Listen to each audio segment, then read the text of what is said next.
I feel honored and privileged actually to be talking to you this afternoon on the topic that is very close to my heart, which is the use of data journalism in investigative reporting. Okay, so my presentation this afternoon is divided into some key areas. So this is the table of content. I'll be talking about data in modern journalism. I'll be exploring the different concepts so that we can have a common understanding of what the concept means. I'll be talking about why is data journalism important. Then I'll be looking at what makes a good data story. Then I'm going to be looking at the example of the Bloomberg 4-paragraph lead. Bloomberg relies a lot on data to write most of the stories that they share to the world. Then I'll be also looking at examples of investigative stories. And please just feel free to, at any point, you can raise up your hand if you need to say anything, if anything is not clear. Otherwise, I just move on.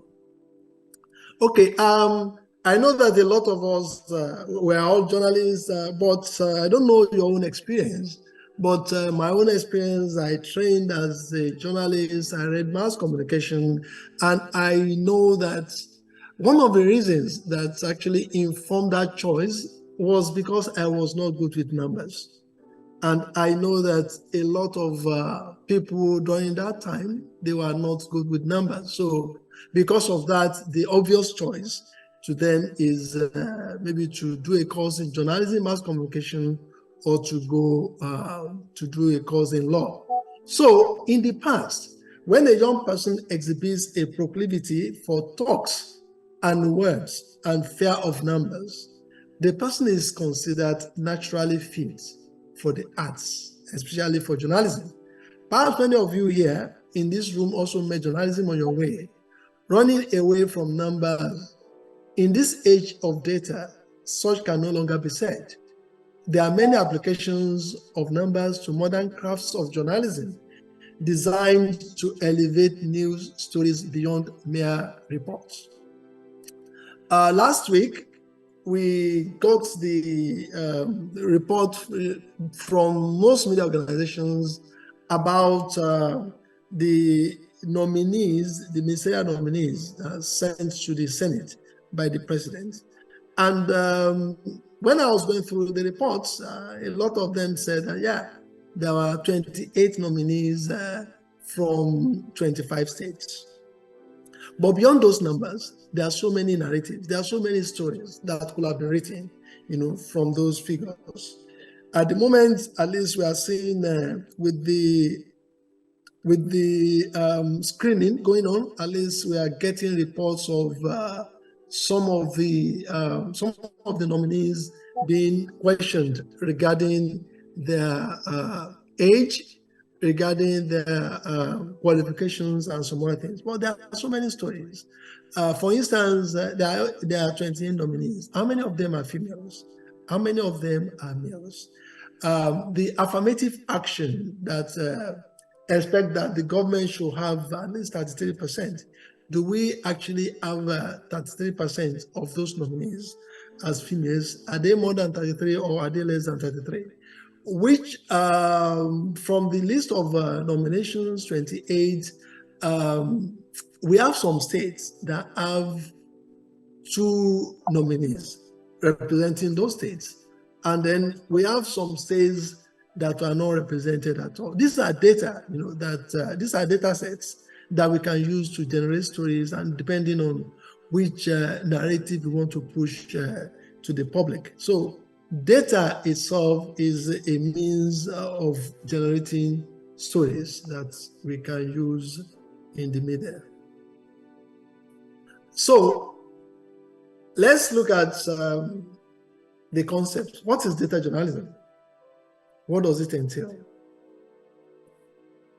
The term data journalism was coined by political commentator Ben Watchdog through his work starting in the mid-1960s, layering narrative with statistics to support the theory that the United States had entered a golden age. It is a form of journalism that enables reporters to use quantitative data to uncover hidden trends, patterns, and insights that might otherwise go unnoticed.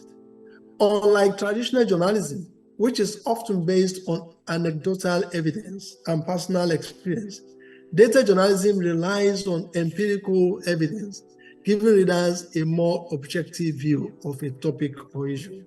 In the past, we have journalists that are assigned to different beats. They have beats that they cover. It might be government institutions, it might be corporate bodies, it might be educational institutions. They cover those bits, and they expect that they report development, they report events from those bits. But data journalism is completely different, and the example of that, it's the illustration that I made there. When we're using data journalism, the first thing we do is that we try to immerse ourselves in data. And there are so many databases that we can immerse ourselves in.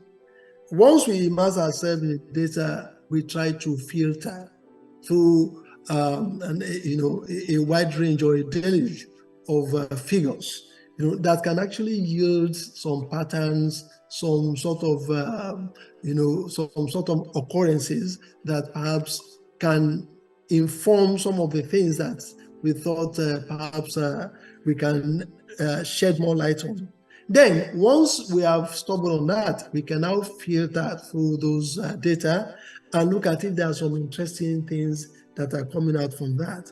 And then from that, we try to filter through those data, and then from the filter, we try to visualize what sort of stories can actually come out of this. Then we can begin to write our stories. For example, the Nigeria Bureau of Statistics, there are so many, you go to their website, there are so many data sets that we can immerse ourselves in. For instance, data sets about the trends in terms of enrollment in primary school, enrollment in secondary school, enrollment in universities. And from those data, perhaps maybe there might be a pattern that is emerging. For instance, how many people do we have in primary schools? And from primary schools to secondary schools, do we have, how many people enrolled from primary school, and how many of them transit to secondary schools? Are there gaps in the number of people that complete primary schools and go to secondary schools? If there are gaps, what can those gaps tell us? Then we can look at the data set of people that enrolled in secondary schools. How many of them are making it to universities? And then from that, we can begin to say that, okay, if they are not making it, what else are they doing? What are the implications of those? So data itself is a veritable source of news materials that we can use to generate a very credible story. So in the past, when information was scarce, most of our efforts were devoted to hunting and gathering. That is why we cover bits, different bits. But now that information is so abundant, processing it is more important. We process information at two different levels. The first one is we analyze to bring sense and structure out of never-ending flow of data. And then presentation, we try to present them to get what's important and relevant into the heads of the readers, of members of the public. And like science, data analysis discloses its methods and presents its findings in a way that can be verified by replication. So what I've said just now is it actually came from Philip Meyer. He's a professor emeritus at the University of North Carolina, Chapel Hill. And he said that when information was scarce, most of our efforts were devoted to hunting and gathering. Now that information is very abundant, processing it is more important. And let me just give you a quick example. Although it is anecdotal, it's not a journalism.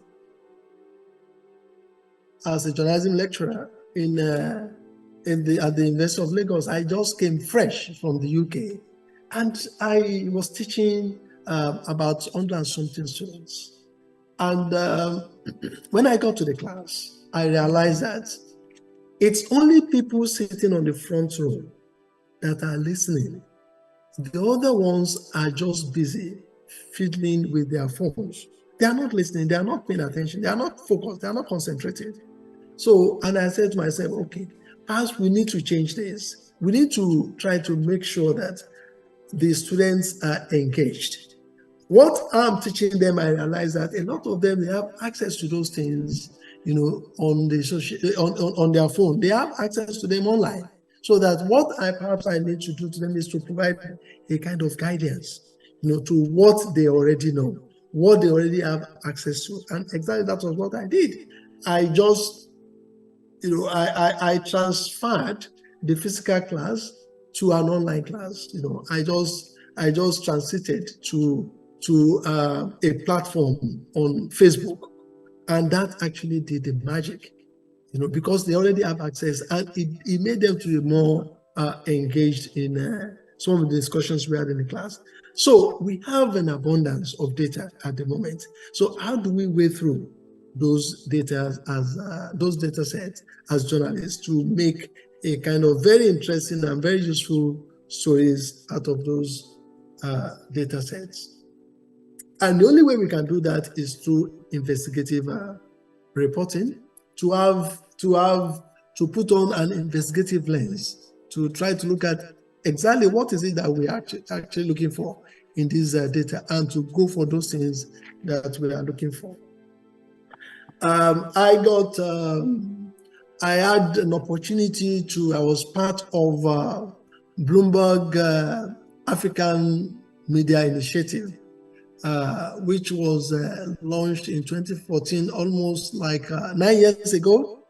And we were having a workshop one day, and we had to go through the Bloomberg terminal, which is a very, a kind of, a very, big machine, that has a lot of data in it. And we were exposed to how to use data to write stories. And to my surprise, the first thing, we went online, and we were looking through the companies, Nigerian companies and their owners.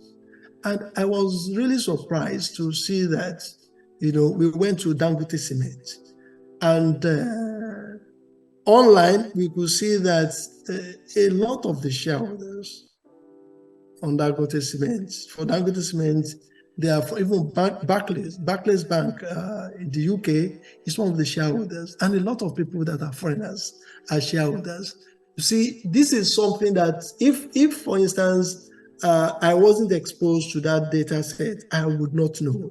And to me, that is a kind of new story that one can actually develop, from that particular data, because what it shows is that a lot of people have confidence in the economy. That is why they are investing in that sector of the economy. So investigations can actually help to unearth a lot of opportunities for us to explore in writing stories. So investigative reporting itself refers to a form of journalism that involves in-depth research and analysis to uncover hidden information, expose wrongdoing, and shed light on important issues. It often involves interviewing sources, examining documents, and verifying facts to produce comprehensive and impactful stories. It plays a crucial role in holding institutions and individuals accountable and promoting transparency in society. Investigative reporting, however, does not just report the information that has been given out by others, whether it is by government, political parties, companies, or advocacy groups. It is reporting that relies on the journalist's own enterprise and initiative. There are so many, investigative reporting has so many cousins and nephews, but they are cousins or nephews, but that does not make them ideal investigative journalism. Example is leak journalism. A number of times we have people that stumble on maybe some official documents, which they use as scope, and they write something about, and they just use it the way they've just received it. This is not investigative journalism, and there are so many cases that perhaps we can explore, and there are so many cases that perhaps you are also familiar with. For instance, I don't know if any of us here we are familiar with WikiLeaks. WikiLeaks was the release of a lot of classified documents by the government. Classified document by the government that was released to the public domain by someone who stumbled on those documents. This is journalism, but it can be investigative journalism because it doesn't do, and we are going to discuss, we are going to have a look at why they don't actually make proper journalism shortly. Another example is single source reporting. Single source reporting cannot be investigative journalism. Investigative reporting requires gathering information from multiple sources, like people and documents, to uncover wrongdoing or abuse. So single source reporting, no matter how credible, cannot be classified as investigative journalism. Another one is exhaustive investigation. Some reporters, and this is actually very, very common, some reporters have used the information they have uncovered in their investigations to extort money from individuals or companies. This is not investigative journalism. Maybe in the course of research, maybe people stumbled on some very sensitive information, and we've had a lot of this. They call up, the subject in question and demanding that if they don't pay so amount of money, then the information they have about them will be published. This is not investigative journalism.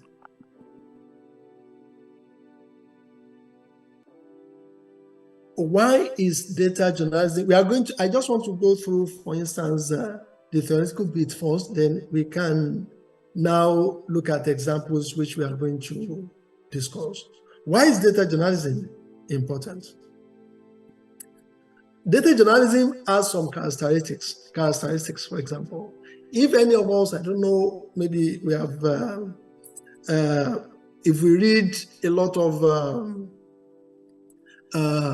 news stories from CNN, from BBC, even from local media like cable news, from Premium Times, we will have come across, some hypertext, that are highlighted in blue within the story.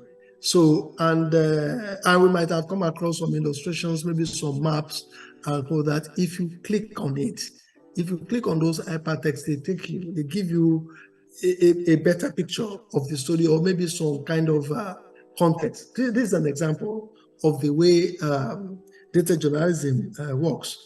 It's also one of the characteristics of data journalism is immersion. The use of a lot of infographics. Daily Trust used to do that a lot. In some of their cover stories, they use graphs, they use charts, to illustrate some of the themes, some of the subjects that are discussed in those stories. And then you have pictures, you even have videos in some of the online stories that you can click on the video. They are not part of the story, but once you click on them, they give you another perspective to the story. So you are totally immersed in that particular story. And the other characteristic is that it is very intelligibility.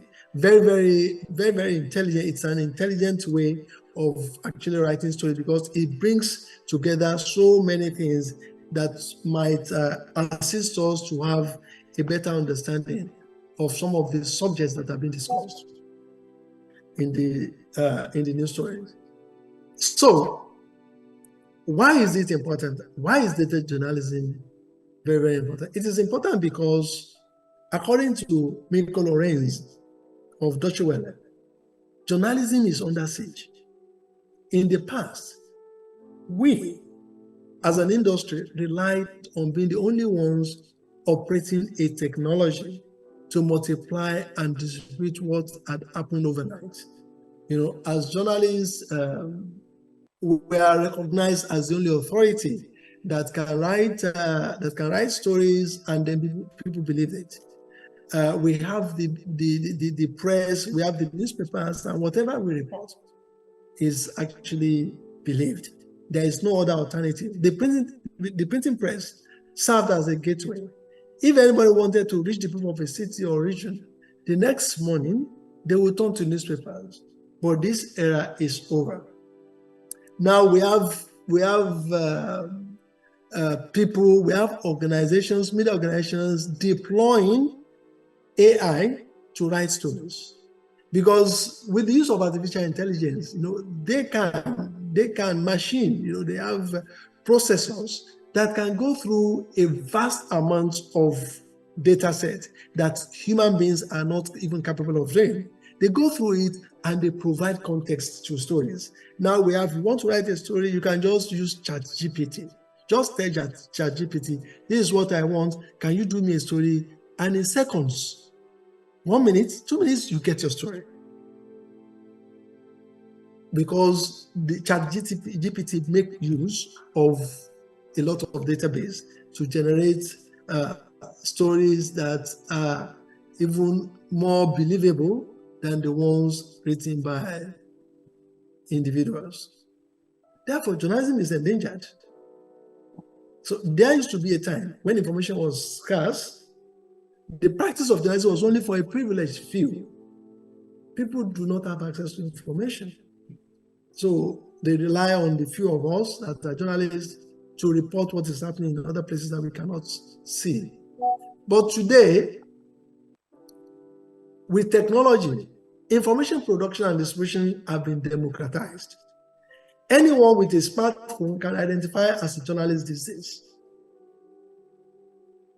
With the threats posed by the rise of quack journalism, data journalism provides for more public confidence in journalism. Journalism now is an all-common affair. We are all content producers. We have a lot of people that are blog owners. In fact, blog owners that are not trained journalists are more endangered because we are at the mercy of AI, that is being used to generate stories. Microsoft uses a lot of these AI generated stories, and they can actually compare to some of the stories that we journalists can actually write.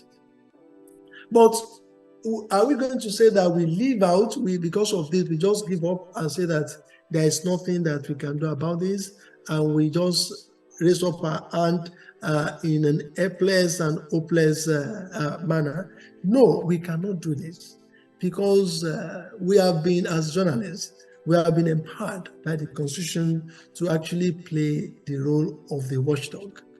The world over, one of the functions of the media is to serve as a watchdog of the society. In Nigeria, Section 22 of the Constitution states, the press, radio, television, and other agencies of mass media shall at all times be free to uphold the fundamental objectives contained in this chapter, that's chapter 2 of the Constitution, and uphold the responsibility and accountability of the government to the people. Data journalism facilitates a more stringent yet interactive discharge of that obligation. What else? What are the other things that perhaps data journalism can give us? Imagine ourselves in data, being able to analyze data often reveal hidden trends and patterns that might not be evident through traditional reporting, giving audiences a deeper understanding of the issues at hand. Also, the use of visualization makes information more accessible and engaging for readers, facilitating better comprehension of the data presented. ọmụmụ bụ isi mbido mmepe n'ala ọbụla. Olee ọkwa ndị ọchịchị Federal Capital Territory Nigeria yọrọ ọmụmụ? Olee ihe nkwado a na-enye ya? Kedu otu esi iji nkwado niile ahụ eme ihe? Ụdị ndị nkụzi ole, ụmụ akwụkwọ na ndị gụchara n'akwụkwọ ka ha na-atụpụta n'ebe ọmụmụ ala anyị? Iji nweta nwanye ọsịsa ajụjụ ndị a, soronye anyị n'emume Leaves and Worms, ebe a na-akọwapụta ma kọwamie ihe n'izuụka ọbụla na mgbakọ ndị AD4 TV Radio nke onye ọkammụta Wole Soyinka Center for Investigative Journalism ma nwekwa nkwado ndị otu MacArthur Foundation. Ohere a agafekwala gị. Okay, so let's look at the structure, the structure for of writing data-generated stories. So the first one is you need to have a good data. Relevant data sourced from multiple outlets, from publicly available data to self-investigative data. After getting the data, you must double-check to make sure it's reliable and unbiased. Sometimes the data needs cleaning before using it for your work, so be prepared. As we said, relevant data sourced from multiple outlets, from publicly available data to self-investigate data. After getting the data, you must double-check to make sure the data you get is reliable and unbiased. Sometimes the data needs cleaning before using it for your work. So be prepared to spend time on it too, because not all those data are reliable, but you can use one source to cross-check the data you get from the other one. So once you get the data, you now have data from NNPC, from PPRA, from Ministry of Finance, from Auditor General's Office, from the Bureau of Statistics to talk about the social implications of this. Then you now develop what is called the storyboard and structure. The next step is to create an outline or structure for your data story. This includes deciding which data points to include, how to use them effectively, and how they will connect to form a cohesive narrative. News actually comes in story packages. For any news story, there is always an alternative viewpoint, an alternative narrative that you can use. For any news story, there is an alternative narrative that you can use. So your storyboard will help you to decide what direction your story is going to follow, and you use that to develop of that story. So after that, we move to the next stage, which is a resulting story.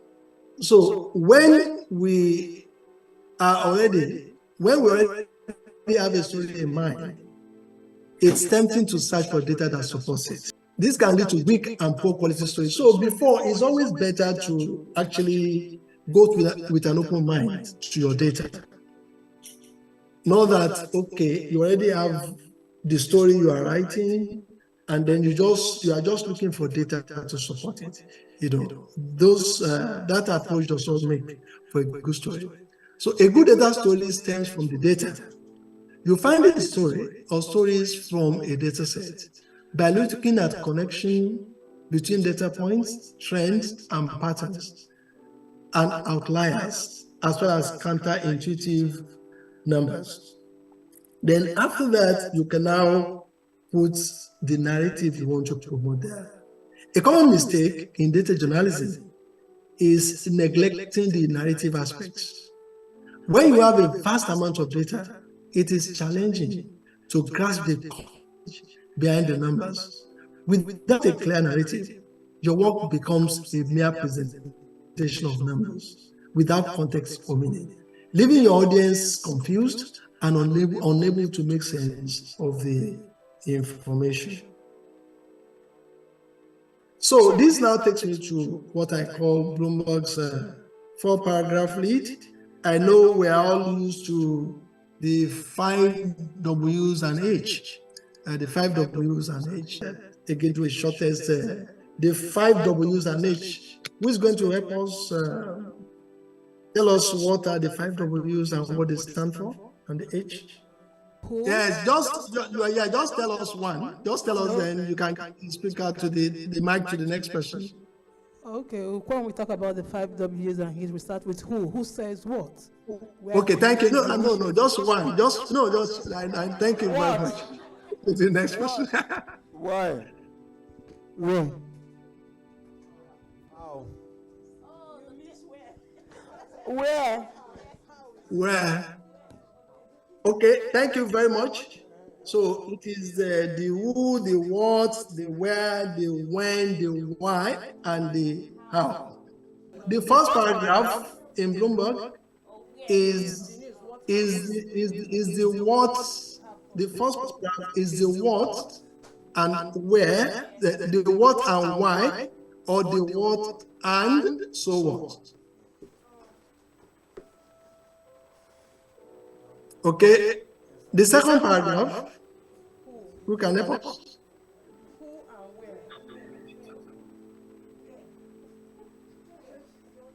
Can be where? No. It can be where. It can be where. It can be who also, and sometimes it can be when. Okay. Thank you. The second paragraph actually puts a bit of context to the first paragraph. It provides some sort of background to the first paragraph. And we are going to see how it works shortly. The third paragraph, you can just let you know there is no limit to our imagination. Let's just imagine what we can have in the third. When. It can be when. It can be where, and sometimes it can be how. Okay. For Bloomberg, the fourth paragraph is quotes, like quotation, quotes. And the last paragraph is what is called the not paragraph, N-U-T, not paragraph. So let's have a look at those. So for Bloomberg, a very good story comes in 4 paragraphs. In fact, once you read these 4 paragraphs, and each paragraph can just be just one sentence. Once you read this paragraph, you already know almost anything that you need to know. You just, if you want more details, then you can go ahead to read the full story. Otherwise, you already get to know what you need to know about a story from the 4 paragraph lead. So the first one is what he calls the theme of the story, which essentially is the what, why, and so what. And then the second paragraph is the details, provide a bit of background to that story. The third one is the quotation. That is, you need to quote a very authoritative or reliable source to support what you have written. And the last paragraph is the not paragraph. So let us look at what we have in each of those, in each of them. So according to Bloomberg, excellent news reports have a structure, usually beginning with the lead. And according to Bloomberg, the lead should have 4 paragraphs composed of the element below: the theme, the details, the quotation, and the not paragraph. So the theme consists of 2 elements, and these are the what and why, or sometimes the what and the so. The what is the information that the story will provide. For example,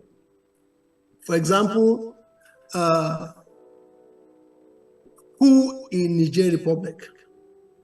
That is what has happened. Who in Nigeria Republic?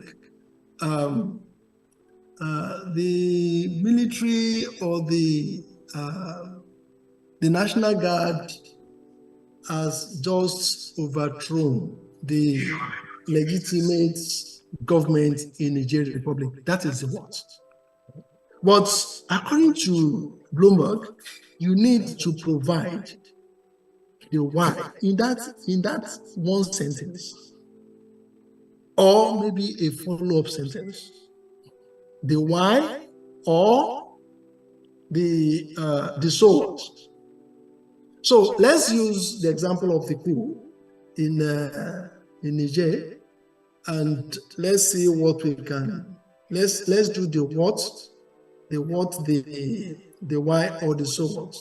So we do the what. What is very key. So you can do the what plus why, or the what plus so what, and we should do that in one sentence. For instance, if I'm to write, I will say that I will do the so what, and I'm going to say that soldiers have overthrown the government in Niger Republic, heightening insecurity fear in West Africa. That is the so what. The overthrow is the what.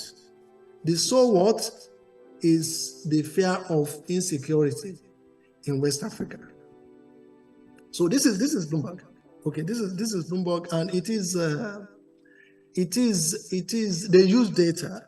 They use most of the stories they write. They use data to do it, and this is the structure they follow. And the structure makes most of the things that they write very, very believable. Okay, that is the theme. You have the what, then you have the why, and the so what, all in one sentence. The second one is the details. So in the next paragraph, you provide some bit of details like background. That is, provide other pieces of information that back up the theme or provide essential facts. Such essential facts can then strengthen the details of the story to include established statistics, the location of the subject, somebody said where, for example, or the performance of a benchmark index. For instance, if you are writing about business. Good writing involves deciding whether information belongs in a story and where it belongs. Details put in the wrong place can sidetrack the narrative. Too many details lumped together can stop a reader. So let's take the two stories, the two sentences that we have. Said, military has taken over in Niger due to bad governance. So if we are going to write the next sentence, so what should we write? In my own case, the example I gave is that because of the coup, it has heightened fears of insecurity in West Africa. So if I want to write, the next sentence I'm going to put there is that I will just write that Niger's neighbor, Niger, the successful overthrow of the government by the military in Niger has actually brought to fore the number of such successful military coups in West Africa. Burkina Faso and Mali has brought to 3 successful coups in West Africa, Burkina Faso and Mali. That is this kind of detail that perhaps I'm going to provide. Again, when you want to provide details, it depends on this kind of narrative you want to follow in your story. Remember, in my own case, what I brought in is the heightened insecurity. If what I'm bringing in is the reason for the coup is bad governance, that is what led to the coup, then the sentence I'm going to bring that will follow that is going to reinforce and support what I've written in the first sentence. You might want to say that recently there has been increase in the number of, increase in maybe the poverty index. A lot of people, the policies of the government and the actions of the government has thrown more people into poverty in Niger. Meanwhile, Niger is one of the poorest countries in the world. It provides that context. You can see just one single story. Now we are having two different narratives. one looking at bad governance and the implication of that bad governance and what it has brought out in the lives of people. The other one looking at insecurity in West Africa. Same story, and both of them are credible. Both of them relying on data. That is why having having very credible, reliable data, and then having your story structure, your storyboard, your narrative, why it is very, very important. Because you can't, from one single story, from one single data, you can have multiple stories. And they will all be credible. They will all be credible. So that is one of the things that data, use of data can actually do for us. So the third one is quotation, the use of quotes. Again, the sort of quotation they are going to use would depend on the narrative that you have established in your first sentence, as well as the narrative you have established in your second sentence, which is the details. So for quotation, a statement in plain English from an authority who provides support for the theme. So quotation gives the reader more confidence about the story's credibility. In some cases, it is better to include an independent voice, preferably someone with an interest in the subject. Ensure that quotation backs up the theme. Sometimes quotes refer to details that are not central to the story, undermine the theme rather than support it. When that happens, the reader can get confused and the writing loses credibility. Good first quotes vividly summarize the story theme, support the writer's authoritative voice, deliver a promised punchline, and set up the story to come. So again, let's go back. We have two different narratives. The first one that explored bad governance and poverty. The second one explored insecurity and the growing popularity of food in West Africa. So if, for instance, we want to get a quote, someone that is very credible, that's authoritative, in terms of the first one, which is about bad governance and rising poverty, who do you think we need to interview to legitimize the sort of narrative that we have in that story? Yeah. Go on. Prof, how do we have two authorities in a storyline, in a story write-up like this? For me, the public relation person in the military, this thing should be the authority that quotes that we're looking at in this storyline. We're talking about the PRO of that military. There's the person that made this known that this is coming from, the information is coming from. And I don't think we don't need any two authority for this type of write-off. That's my own opinion. For me, the public relation officer in the military disclose this while speaking to so, or the director of press in the military of those people that overthrow the government. They are the one that made all this instruction while speaking to newsmen. That's for me, because I don't think we have two authorities talking in this. Thank you very much. Let me just explain. Let me just clarify. Any story, like I said, it depends on the sort of narrative you are pushing out. For the two examples that we have given, the one that I prepared and the one that somebody suggested that was built around bad governance, the military authority is not going to be the credible authority to go to, for the quotes. When you talk about, the rising poverty that led to it, perhaps maybe like someone who can talk about social indices, maybe from World Bank, from maybe civil society, those ones will be the ones that are relevant for that particular narrative.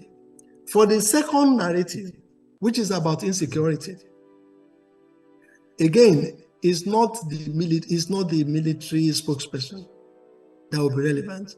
Perhaps, again, it might be maybe some NGOs that are, or maybe some policy think tanks that are working in the area of security in West Africa, that will provide a very credible, very credible quotes that can be used to legitimize the sort of narrative we are promoting. For example, we have the International Crisis Group in London. So you might approach them for the other one that talked about insecurity, the growing fears of insecurity, and they might want to say that you talk to a security expert, and the security expert might want to say that no, what has happened in Niger, in Mali, in Burkina Faso, these are bad optics, for democratic governance in West Africa, because this is perhaps the way things have been in the past. Maybe once you have this, maybe the first set of military coups in the 60s, they will give you a kind of background to actually provide some sort of meat to the narrative that we are promoting there. It's not the military authority. The second one, like I said, it might be an NGO that is working in the area of poverty eradication, working to support people that are poor, that will provide a sort of course, a sort of data or statistics or their own insight into how the policies of the government have actually thrown the people deeper into poverty. So those are the sort of posts that are relevant. Bringing in a military spokesperson who actually invalidate, the sort of narrative that we are talking about. That is why it is very, very important. You do, and a lot of journalists actually will make that mistake. There was a time, one of the journalism classes that I took here, that time, I think the president, it was the former president, President Buhari, he traveled out of the country. And when he traveled out of the country, there are reports that he never handed over. He didn't transmit any letter to maybe the Senate or the House of Reps, transmitting power to the vice president. And what they did in that story was they were talking to, traditional lawyers that are oppositional lawyers. And they were saying all sorts of things. This is Banana Republic. How can the government do this? How can the government do that? Whereas, for such a story, the first source should be, the letter should be transmitted, and someone should be in charge. Nobody thought it necessary to even talk to the office of the vice president to find out whether there was proper handing over to him. Nobody thought it necessary to find out from the Senate whether a letter has been transmitted to the Senate. But they just based on rumors or hearsay. So quotations are very, very important. They are they can invalidate whatever data sets that you have used.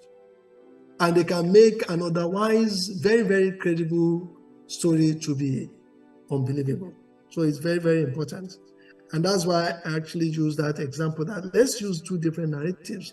These are examples that we generated ourselves in the class, and they are very, very good examples to explore, the very thin line that divides what can be a very, very credible story and what can be a story that is not that credible, even though they rely on the same data sets.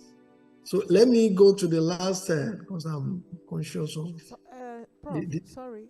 Yes. It's also good to talk to an international relations expert on the effects of the the coup in Niger to surrounding countries. Yes, if the national relations expert, again, if he's an expert that can talk about coups and the impact also, it is going to be very, very believable for the second narrative that is looking at the insecurity in West Africa, is going to be very, very relevant to talk to such a person. But not to the source from the military. Because the military is implicated in that. So that's why you can't talk to them. After quotation, the next thing is what is called the not paragraph. The not paragraph. The not paragraph provides context and perspective that make the story easy to understand and interesting to a wider range of readers. What is at stake? This paragraph, sometimes called a cosmic paragraph, explain why people ought to care about a story, even if they don't have a direct relationship to its subject. How does today's news relate to the past and future? What will happen as a result? Again, the not paragraph is an expansion of the so what, of the implication of the story. So what is the implication of this story? Yeah, we have coup in Niger. What does this mean? For instance, for a country like, if you are writing a story for the Nigerian audience, what does this mean for Nigeria? The implication might be that with that coup, there is likelihood that there might be civil war in Niger. And when there is civil war, most of the people, they're going to create the problem of refugees. People want to run away from cities. And then Nigeria, being the closest country there, is going to get an influx of some unwelcome guests with security implication. That might be what you want to put in the note paragraph. For the one that is looking at security. For the one that is looking at the issue of poverty. Again, so what? The military coup, what would that be? You might want to explore the fact that with this military coup, there will be a lot of sanctions. And when you have sanctions, it's going to draw people deeper into poverty. That is the implication. There will be sanctions, and the poverty that the military takeover has come to address is going to actually sunk the country more into deeper poverty.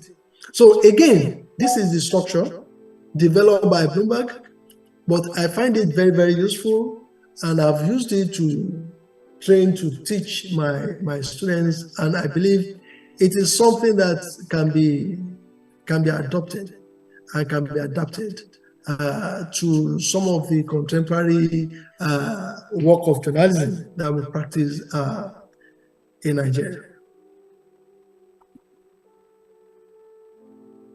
So, and there are many examples of data-driven journalism. The Guardian newspaper, normally they have what they call the big story in the Guardian big story, which relies completely on data. Just last week, for instance, the cover story of the Guardian is I don't know whether it is this is the cover story of the Guardian. Last week it says overpriced airfares at how much? $795. Again, this is a story generated, from data access. We're able to access data, and we're able to talk to different people about it. There are so many other stories that have been generated by different media organizations. Perhaps I'm going to share some of the links with the organizers of this training, so that perhaps they can share the links. They can share the links of those stories. Just one moment. Premium Times, 1,000 Times, Data Story, the dynamics that make Nigeria's 2023 presidential election. Another one from BBC, why climate change and bad city planning means Indonesia is moving towards what Africa will look like in 100 years. This is from Telegraph, newspaper of in the UK.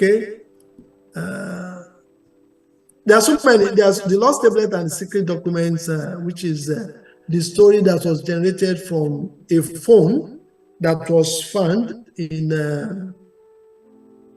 I think it was in Libya.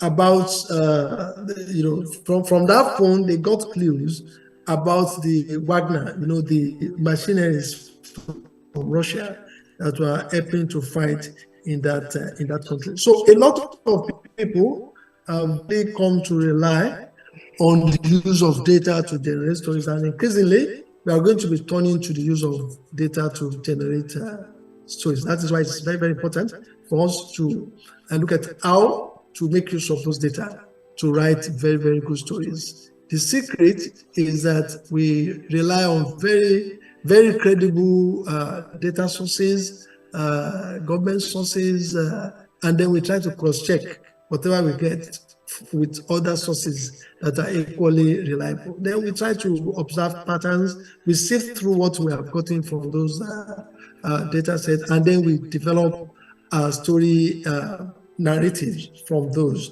And then once we develop a story narrative, we can now talk to experts in that area that can help to legitimize, some of the things that we are writing about. And then we can now put our own context in terms of what are the implications of this, again, which we can generate from the data sets that we have access to. So I'm going to stop here thank you. Any question? No question? If you don't have questions, I have questions. I'm going to send my question through Dr. Alada, and please, you have to answer. I'm a teacher, and we love marking script. I'm going to send my questions, and then you answer the questions, and you are going to get your grades, okay? And there will be no carryover. Don't worry, there will be no carryover. So thank you very much. It's been an absolute pleasure to interact with you, and looking forward to further engagement in the future. Thank you so much. Thank you very much. Please let's appreciate Professor. Okay. Thank you very much, sir. We appreciate your time. Thank you, sir. AD4 TV Radio, we focus on education with emphasis on research and innovation, science and technology, women and girl child education, children, health, youth and sports, socio-political and economic reforms, security, environment, entrepreneurship, and entertainment. We'll give you information at your fingertips.